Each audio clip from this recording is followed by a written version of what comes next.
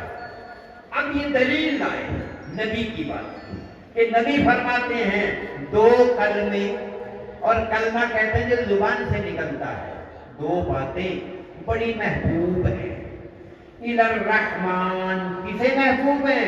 رحمان کو۔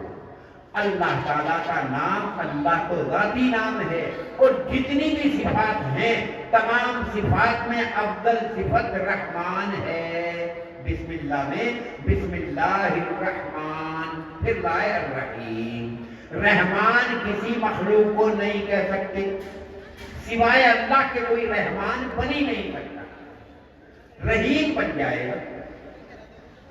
اللہ نے خود نبی کو رحیم کہا، انہو بکم رؤوف رحیم۔ نبی رحیم ہے تمہارے اوپر، لیکن رحمان اللہ ہی بن سکتا ہے، رحمان اللہ کے علاوہ کوئی نہیں بن سکتا۔ کیوں؟ رحمان کہتے ہیں جو دنیا اور آخرت دونوں جہانوں میں رحم کرنے والا، اور وہ سوائے اللہ کے اور کوئی ہو ہی نہیں۔ اس لیے لفظ رحمان اللہ کی صفت ہے، کسی اور کی ہو ہی نہیں سکتی۔ وہاں تو اگر بڑے سے بڑے نبی کے پاس بھی جائیں گے کہ ہماری سفارش کر دو، حضرت آدم، حضرت ابراہیم، حضرت نوح جیسے نبی، وہ بھی معذرت پیش کر دیں گے کہ ہم میں اتنی طاقت نہیں کہ ہم تمہارے لیے یہاں کچھ کر سکیں۔ کیوں؟ اللہ تعالیٰ خود فرماتے ہیں کہ دنیا میں تو میں نے تمہارے لیے تبدیلیں ماتحت اور تابع بنا دی، ایک دوسرے کے بادشاہ اور بنا دیے، مالک اور مملوک بنا دیے، خادم اور مخدوم بنا دیے، مگر قیامت کا دن جب آئے گا اللہ تعالیٰ سوال کریں گے کہاں ہے وہ بڑے بڑے بادشاہوں کا دعویٰ کرنے والے؟ آج بتاؤ، لمن الملک اليوم للہ الواحد القہار۔ کس کے لیے ہے یہ آج کی حکومت، آج کے دن کی ملکیت؟ کوئی بھی بولنے تک کی بھی وہ طاقت نہیں رکھے گا۔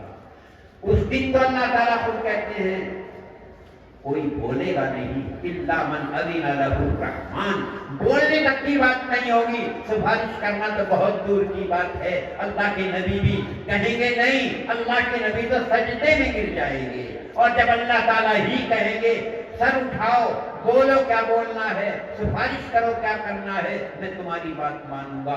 نبی کو بھی بولنے کی نبی اللہ کے بغیر اجازت نہیں ہوگی، کیونکہ اللہ تعالیٰ صاف کہہ رہے ہیں لمن الملک اليوم للہ الواحد القہار، تنہا اللہ کی حکومت ہوگی۔ ہمیں اس دن کا انتظار، اس دن کا اہتمام، اس دن کی تیاری کرنے کے لیے اس آخری سبق میں آخری دن کے لیے بتا رہے ہیں کہ ہماری زبان سے نکلی باتیں بے وزن نہیں بلکہ یہ وزنی ہے، اور قیامت کے دن ان سب کا وزن ہوگا۔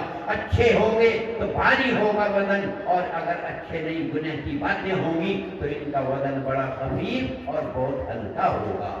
اس لیے اسی کے پیش نظر امام بخاری رحمت اللہ علیہ نبی کریم صلی اللہ علیہ وسلم کی آخری حدیث کلمتان حبیبتان الی الرحمن، دو کلمے بڑے محبوب ہوں گے رحمان کو۔ رحمان کا لفظ لا کر بتا دیا کہ رحمانیت کی صفت کا مظہر اللہ قیامت کے دن کریں گے۔ وہاں رحمان کی ہی ضرورت تھی کہ ہمیں آخرت میں اللہ کے رحم کی ضرورت وہ صیغہ رحمانیت کی وجہ سے ہوگی۔ اور جب یہ بات آئی کہ اللہ کو پیارے ہیں وہ دو کلمے، کہنے والا بھی پیارا ہے، لیکن ان کلموں کی ثقالت، ان کلموں کا بھاری پن، ان کی شدت تو بہت زیادہ ہوگی۔ اللہ کے نبی نے فرمایا گھبرانے کی ضرورت نہیں، وہ دو کلمے جو اللہ کو پیارے ہیں خفیفتان علی اللسان، زبان پر تو بڑے ہلکے اور پھلکے ہوں گے، زبان پر لانے میں کوئی مشکل نہیں ہوگا۔ وہ جو آگے کلمے آئیں گے تجوید کے اعتبار سے، قرات کے اعتبار سے، حروف کی صفات کے اعتبار سے نہ ان میں کوئی شدید ہے، نہ کوئی ان میں پر ہے، نہ ان میں کوئی مکرر ہے، بڑے ہلکے اور پھلکے وہ کلمے ہر زبان سے پڑھنے والا اور ان پڑھ بھی اپنی زبان پر لائے گا تو ان کی زبان پر بھی آسانی سے نکل جائیں گے۔ تو لہٰذا وہ دو کلمے زبان پر تو بڑے ہلکے ہیں، لیکن جب زبان پر ہلکے ہیں اور قیامت کے دن جب وزن کیا جائے گا تو ان کا وزن کیسا ہوگا، اسے بتایا اللہ کے نبی نے ثقیلتان فی المیزان، قیامت کے دن جب ترازو ہوگی، اس ترازو میں جب ان دو کلموں کو رکھا جائے گا تو وہ اتنا بھاری ہوگا، اتنا بھاری ہوگا کہ ایک پلڑا گناہوں سے بھرا ہوا اگر ان کلموں کو دوسرے پلڑے میں رکھ دیا جائے گا تو لہذا یہی پلڑا ان دو کلموں کے ثواب سے بھاری ہو جائے گا۔ زندگی کی تمام گناہوں کے مقابلے میں اتنا بڑا ان کا ثواب ہے۔ اللہ کے نبی نے فرمایا یہ جو دو کلمے ہیں جب ہم انہیں اپنی زبان سے کہیں گے، زمین اور آسمان کے درمیان جتنی فضا ہے یہ ثواب سے بھر دی جائے گی۔ اتنی نیکیاں ان کلمات کے کہنے کی وجہ سے اللہ تعالیٰ قیامت کے دن بھاری بنا دیں گے۔ یہ بڑے پیارے کلمے ہیں، اللہ تعالیٰ کو زبان پر ہلکے ہیں اور میزان عدل میں بڑے بھاری ہوں گے۔ اب ہمیں اور آپ کو شوق ہے کہ آخر وہ کلمے کیا ہیں جو ایک مرتبہ ان کلمے کو پڑھنے سے اتنا بڑا ثواب دیا جاتا ہے؟ تو وہ دو کلمے سبحان اللہ و بحمدہ سبحان اللہ العظیم، یہ دو کلمے ہیں، ایک سبحان اللہ و بحمدہ اور دوسرے سبحان اللہ العظیم۔ ان کلموں پہ کہہ دینے سے، اخلاص سے، صحیح نیت سے، اللہ کی رضا کے لیے قیامت کے دن تمام گناہ زندگی کے ایک طرف کہ نبی کریم صلی اللہ علیہ وسلم نے فرمایا فرشتہ ایک آدمی کو لیے جا رہا ہو۔ نبی علیہ السلام معلوم کریں گے کہاں لے جا رہے ہو؟ کہا کہ جہنم کے لیے فیصلہ ہوگا۔ کہا کہ ٹھہرو، اللہ کے نبی ایک پرچہ نکالیں گے اور اس پرچے میں یہ کلمہ لکھا ہوا ہوگا، اسے رکھ دیا جائے گا، وہ پلڑا اتنا بھاری ہو جائے گا، تمام پلڑا گناہوں کا بھرا ہوا ہلکا ہو جائے گا اور اس کو جنت میں جانے کا پیغام دے دیا جائے گا۔ تو اب یہ چیز ہے سبحان اللہ و بحمدہ سبحان اللہ العظیم۔ اللہ کی دو تعریف کی، دو، ایک سبحان اور ایک حمد۔ سبحان اللہ و بحمدہ، ایک حمد ہے اور ایک سبحان۔ اللہ کی دو طرح کی صفات ہیں، ایک صفات سندی اور ایک صفات ثبوتی۔ یعنی ایک صفت تو وہ جو اللہ ان سے پاک ہے، اللہ میں نہیں ہے، وہ نقائص ہے، وہ کمی کی باتیں ہیں۔ اللہ تعالیٰ بالکل پاک اور صاف ہیں، کہیں سے پاک صاف ہیں، وہ تمام نقائص سے، تمام کمزوریوں سے، تمام کی تمام گناہوں سے، ہر چیز سے وہ پاک ہیں۔ لفظ سبحان یہ بتا رہا ہے، سبحان کے معنی پاک ہے وہ ذات تمام نقائص اور کمیوں سے۔ مثلا علم ایک صفت ہے، اللہ تعالیٰ جاہل نہیں ہے، اللہ تعالیٰ جہالت سے پاک ہے، اللہ تعالیٰ غنی ہے، اللہ محتاج نہیں۔ تو سبحان میں اسی لیے اللہ تعالیٰ کی ذات کیا ہے؟ لم یلد ولم یولد، اللہ نے نہ کسی کو جنا، نہ اللہ کسی سے جنا، نہ اللہ جنا نہ جنے، محتاج نہیں ہے، وہ غنی ہے۔ تو اس بنا پر اللہ تبارک و تعالیٰ کی دو طرح کی صفت، ایک طلبی سبحان میں کہا اللہ تمام نقائص اور عیوب سے پاک ہے، اور حمد کے معنی الحمدللہ کے معنی جتنی بھی تعریف ہو سکتی ہے تمام کمالات کی صفات کا اللہ تعالیٰ جامع ہے۔ بس ان دو کلموں میں اتنی بڑی بات بتا دی جو ہم ساری زندگیوں میں کرے نہیں کر سکتے، وہ تمام نقائص سے پاک ہے اور تمام محامد سے متصف ہے۔ اس کا مطلب ہے سبحان اللہ و بحمدہ، اور یہی مطلب ہے لا الہ الا اللہ کا۔ کیا ہے؟ لا الہ، کوئی معبود نہیں سوائے اللہ کے۔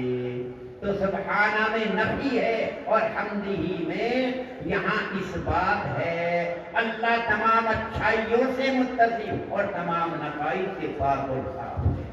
پھر دوبارہ لائے محتم کی شان پاک کو مکرر کہتے ہیں، اسی لیے کہا سبحان اللہ العظیم۔ اللہ کی ذات تمام عیوب سے بالکل پاک اور صاف ہے، اور کیوں نہ ہو آخر میں لائے لفظ عظیم۔ عظیم کے معنی بے مثال چیز وہ کہتے ہیں جس کی کوئی مثال دوسری نہ ہو۔ عظیم کے معنی تمام چیزوں میں بے مثال ہے، وہ اللہ کی ذات عظیم ہے، اس کا کوئی مثل نہیں، لیس کمثلہ شیء۔ تو لہذا یہ وہ حدیث ہے جو ہمیں آخرت میں ہمارے اعمال کو نیک کے بڑھانے والی، ترازو میں وزن بڑھانے والی ہے۔ آخرت میں بیان کر دیا کہ یہ کلمے ہیں زبان سے نکلے ہوئے، مگر قیامت کے دن ان کا بھی وزن ہوگا، اور اتنا بڑا وزن ہو جائے گا کہ جو تمام پلڑا گناہوں کا اس ایک کلمے کے مقابلے میں وہ ہلکا پھلکا اور یہ بھاری ہو جائے۔ اس لیے ہم اور آپ اپنی زبان سے ایک مرتبہ اس کلمے کو دوہرا لیں، سبحان اللہ و بحمدہ سبحان اللہ العظیم، وآخر دعوانا ان الحمد للہ رب العالمین۔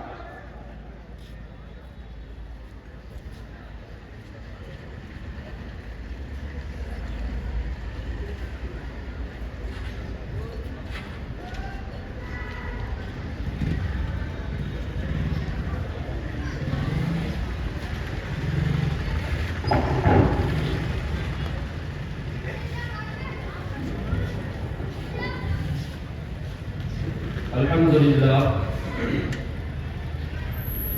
آج کا یہ عظیم الشان پروگرام روحانی مجلس ختم بخاری شریف کے عنوان سے منعقد ہوئی، جس میں اس ادارے کے روح رواں بانی شیخ الحدیث استاد الاساتذہ والد مکرم حضرت الحاج علامہ و مولانا محمد یامین صاحب حفظہ اللہ تعالی تقریباً 2.5 گھنٹے بخاری شریف کے آخری حدیث کے اوپر بڑی گہرائی کے ساتھ اور تحقیقی انداز میں ہم سبھی کے سامنے درس آپ نے دیا۔ ماشاءاللہ بڑے ہی پرسکون ماحول میں یہ سبق منعقد ہوا، اور یقیناً یہ ہمارے لیے بڑی خوشی کی بات ہے کہ اساتذہ اور طلبہ جو ایک لمبے زمانے سے آج کے اس وقت اور اس گھڑی کا انتظار کرتے ہیں، یقیناً اللہ تبارک و تعالیٰ نے ہم کو یہ مبارک وقت اور یہ موقع عنایت فرمایا۔ وہ والدین کہ جنہوں نے اپنے بچوں کو پروان چڑھایا اور اپنی اولاد کے بارے میں انہوں نے کیسے کیسے خیالات اور تصورات باندھے کہ ہمارا بچہ حافظ بنے، عالم بنے۔